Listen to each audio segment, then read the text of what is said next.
औज़ुबिल्लाहिमिनश्शैतानिर्रजीम बिस्मिल्लाहिर्रहमानिर्रहीम अस्सलामु अलैकुम रहमतुल्लाहि व बरकातुहू। उम्मीद करती हूँ आप सब खैरियत से होंगे। आज का जो मेरा टॉपिक है वो इस हवाले से है कि हामला बीवी से हम बिस्तरी किस तरह से करनी चाहिए, यानी कि किस तरह से किस एंगल से जो है हामला बीवी के साथ हम बिस्तरी करें तो वो सेफ़ रहेगी और बच्चे को भी कोई नुकसान नहीं होगा। तो मैंने सोचा इसके ऊपर एक तफसीली वीडियो बनाई जाए, क्योंकि ये एक मेल व्यूवर का क्वेश्चन था और उनकी अर्ज़ थी कि इस चीज़ का मुझे जल्द अज जल्द जो है जवाब दिया जाए, तो इसलिए फिर मैंने एक वीडियो अपलोड करने का सोचा।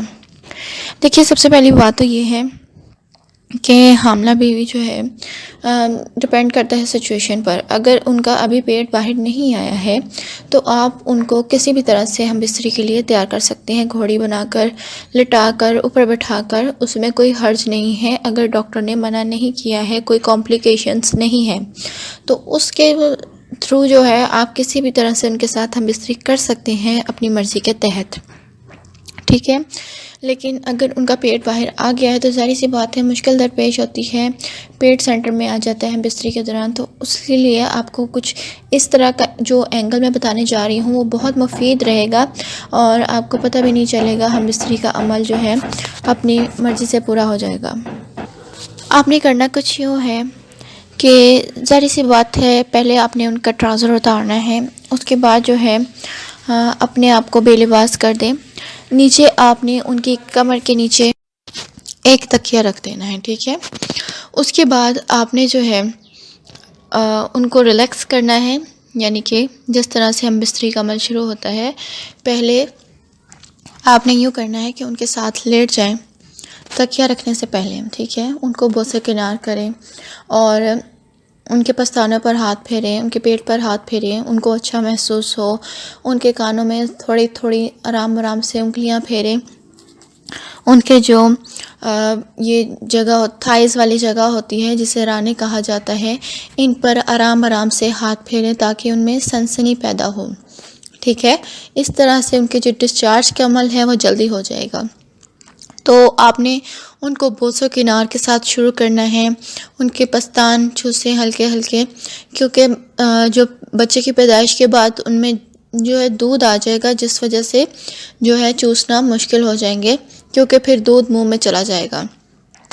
तो आपने उनकी जो सर्कल है अच्छे से ज़ुबान फेरे उनके ऊपर, अपनी बीवी के अच्छे तरीके से लब को चूसें, यानी कि होंठों को चूसें, हो सके तो उसकी ज़बान को चूस लें। उसके बाद आपने करना कुछ यूँ है, कमर के नीचे तकिया रखकर उनकी दोनों टांगें जो है अपने कंधों पर रख लेनी है, ठीक है।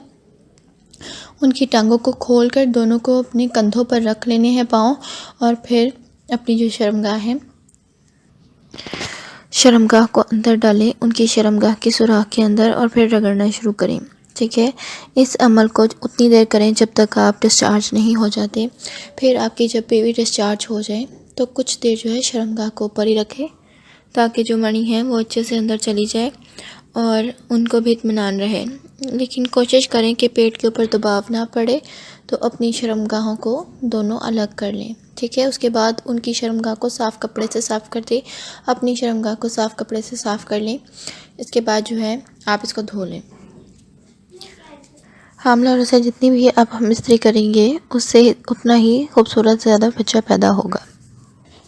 लेकिन इससे पहले ये जानना ज़रूरी है कि आपके डॉक्टर ने जो है आपको मना ना किया हो, और अगर आपकी कोई बीवी के कॉम्प्लिकेशंस नहीं हैं तो आप उनसे जितनी हम बिस्तरी करना चाहे कर सकते हैं, इसमें कोई प्रॉब्लम वाली बात नहीं है, ठीक है। इसके अलावा जो दूसरे तरीके के एंगल्स हैं उसमें जो है आपको परेशानी का सामना हो सकता है, कुछ तकलीफ़ का सामना, या जैसे घोड़ी बनाकर करने से पेट लटक जाता है, उसमें भी औरत जो है कंफर्टेबल महसूस नहीं करती, जिस वजह से वो हम बिस्तरी के अमल को इतना फिर पसंद नहीं करती इस हालत में। तो इससे आपको चाहिए कि आप इसी एंगल से जो है उनके साथ हम बिस्तरी करें ताकि वो भी लुत्फ़अंदोज़ हो और आप भी हो सके।